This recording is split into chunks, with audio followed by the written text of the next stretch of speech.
इन कुत्तों को देखकर आप समझ गए होंगे इस तरह किसकी हालत है।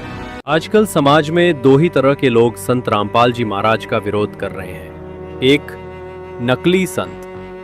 ये वही लोग हैं जिनका धंधा लोगों को कथाएं, झूठी महिमा और लोक कथाओं के सहारे चल रहा है।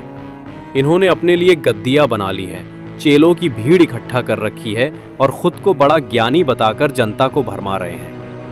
असलियत ये है कि इनके पास शास्त्रों का असली ज्ञान है ही नहीं। ये जानते हैं कि जो कुछ ये करा रहे हैं वो गलत है, लेकिन फिर भी करते हैं क्योंकि उनकी रोजी रोटी इसी पर टिकी हुई है। 2. अहंकारी गुरु महंत।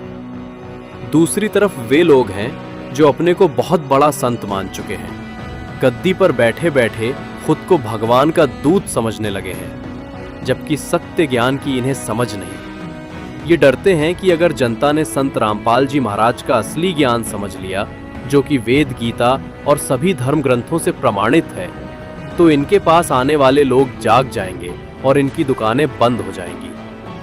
क्यों करते हैं विरोध? क्योंकि ज्ञान का जवाब ज्ञान से नहीं दे सकते। जब उनसे पूछा जाए साबित करो अपने कथन, तो वे भाग जाते हैं। और अगर किसी ने उनके सामने संत रामपाल जी महाराज का नाम तक ले लिया तो वे बौखला जाते हैं। उनकी हालत ऐसे हो जाती है जैसे पागल कुत्ता जो बिना वजह भौंकता है। नमस्कार। मारो सालों को ये शब्द किसी गली के गुंडे के नहीं, बल्कि खुद को कथावाचक कहलाने वाले अनिरुद्धाचार्य के हैं। के चेला हैं। हाँ तो बेचारे मैं सुना देता हूँ। हाँ, फिर ऐसे लोगों को तो सुनाओ, ऐसे लोगों को तो तरीके से सुनाओ। गुरुजी मैं पूरी उल्टा सीधा बोल देता हूँ, तो इसमें मेरा दोस्त लगे। नहीं, आप तो फिर सुनाओ, मूर्खों को, सालों को खूब सुनाओ। तो एक दिन तो मैंने सोच लिया था मारूंगा मैं, फिर मैंने मारपीट करने फिर आ गए थे। तो मारने से सुधर जाएंगे वो? गुरुजी यदि सुधरे तो फिर मारो सालों को क्या, मारो सालों को क्या, मारो सालों को क्या। इन जैसे नालायक धर्मगुरु के लिए आप क्या कहना चाहोगे? कमेंट में लिखो। असली कारण, असल में सच्चाई यही है।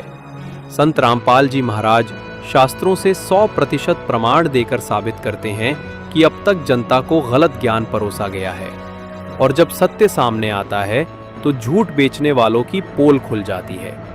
यही कारण है कि ये नकली संत और गद्दी नशीन महंत हमेशा विरोध में खड़े मिलते हैं। ये कहानी बताती है कि विरोध का कारण सत्य ज्ञान का डर है, ना कि कोई और वजह।